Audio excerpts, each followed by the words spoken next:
Morning friends, আশা করি তোমরা সবাই ভালো আছো। আমিও ভালো আছি। Welcome back to my channel Debashree Dinlipi, আর welcome back to my FB page Rinku Mukherjee.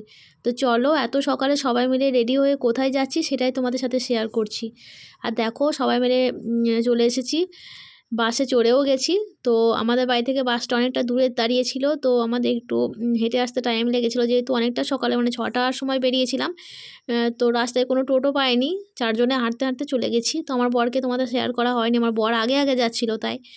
আর এখন দেখো বাসের মধ্যে সবার তেমনি নাচ। তো আচ্ছা, তোমাদের বলাই হয়নি যে কোথায় যাচ্ছি, কী কারণে, আর সবাই কেনই বা এত নাচ করছে।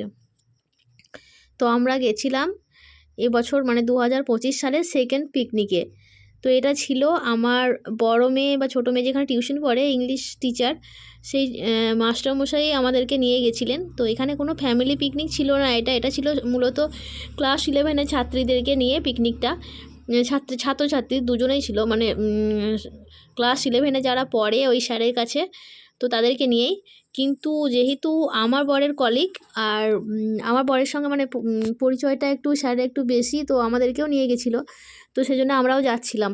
আর এখন দেখো রাস্তার ভিউটা তোমাদের সাথে শেয়ার করছি, মানে কোথায় যাচ্ছি সেটা অবশ্যই তোমরা একটু হলেও হয়তো আন্দাজ করতে পারবে এই ভিডিওটা দেখলে।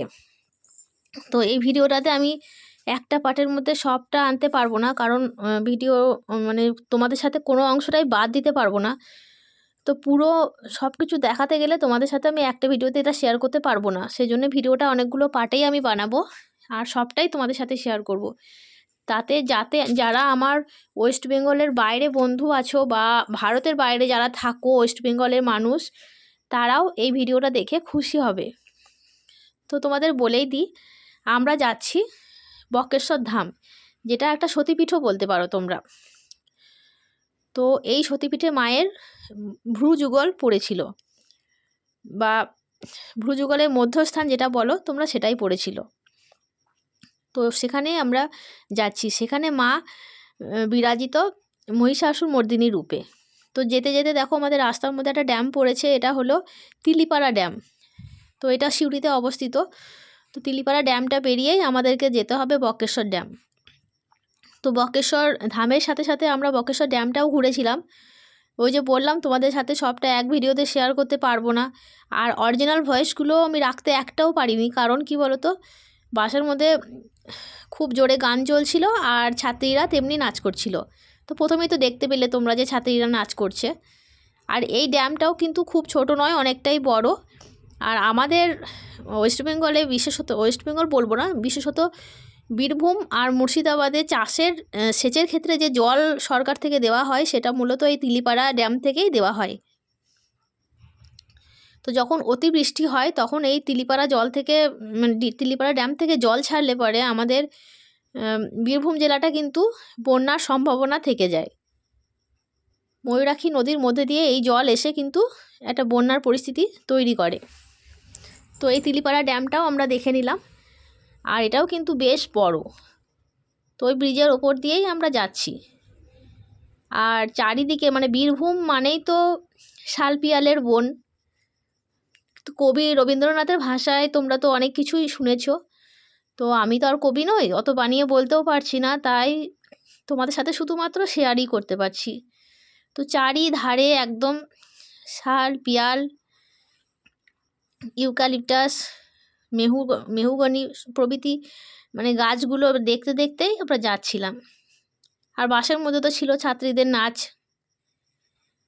তো আমাদের এখনও টিফিন করা হয়নি, আমরা ওখানে নেমেই তারপরে টিফিনটা করব। আর এই যে ছোটোখাটো শহরটা দেখে আমরা বুঝেই গেলাম যে আমরা গন্তব্য থেকে খুব একটা বেশি দূরে নেই, আমরা প্রায় পৌঁছে গেছি। তো এর আগে আমি বক্রেশ্বর কখনো যাইনি, তাই দেখবার জন্য মনটা খুব ছটফট করছিল। তো সাথে আমার মেয়েরাও খুব আনন্দিত ছিল যে একটা নতুন জায়গায় যাচ্ছে বেড়াতে। তো সত্যি পিকনিকটা আমাদের কোনো প্ল্যান ছাড়াই হঠাৎভাবেই হয়েছে, তো ভীষণ খুশি ছিলাম আমরা। তো এটা এবছরে আমাদের সেকেন্ড পিকনিক। ফার্স্ট পিকনিকের ভিডিওটা তো তোমরা দেখেছো, অনেক ভালোবাসা দিয়েছো, আশা করি এই ভিডিওটাতেও দেবে। আর যারা এখনও লাইক দাওনি ভিডিওতে, প্লিজ লাইক দিয়ে দাও। আর আমার যদি কোনো নতুন বন্ধু এই ভিডিওটা দেখছো, যদি ভালো লাগে তো লাইক করে একটা ছোট্ট মতো কমেন্ট করে আমার পাশে থেকো। আর আমার চ্যানেলটাকে অবশ্যই সাবস্ক্রাইব করে পাশে থাকা বেল নোটিফিকেশনটাকে অল করো। আর যদি কোনো ফেসবুক থেকে নতুন বন্ধু দেখছো তো আমার পেজটিকে ফলো করে রেখো। তো এই দেখো শালপিয়ালের বন পেরিয়ে এখন আমরা মূল শহরের মধ্যে ঢুকে গেছি। আর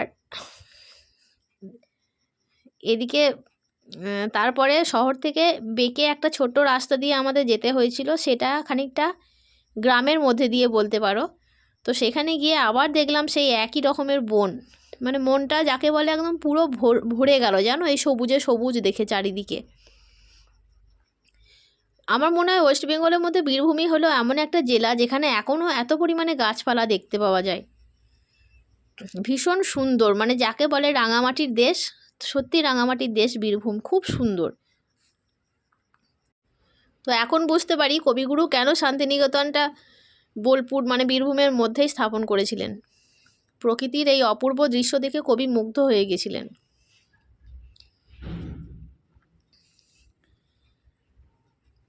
আর বকেশ্বরের ভিডিওটা আজকে তোমাদের সাথে আমি শেয়ার করব না, নেক্সট দিনই শেয়ার করব। আজকে শুধুমাত্র পৌঁছানো অবধি আমি এই ভিডিওটা রাখবো।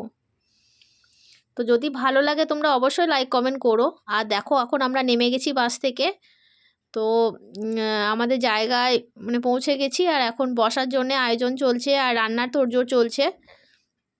এখানে স্যাররাও নেমে গেছেন, আমার হাজব্যান্ডও আছে, আর টিচার মানে ম্যাম গেছিলো, ম্যামও আছে। আর এখানে দেখো বসার জন্যে এখানে শতরঞ্চিগুলো পেতে দিচ্ছে, আর আমরা বসবো আর তারপরে টিফিন করব। তো টিফিনটা করাটা পরের দিন তোমাদের সাথে শেয়ার করব। আর এখন দেখো ছাত্রীরাও সবাই বসে গেছে এখানে।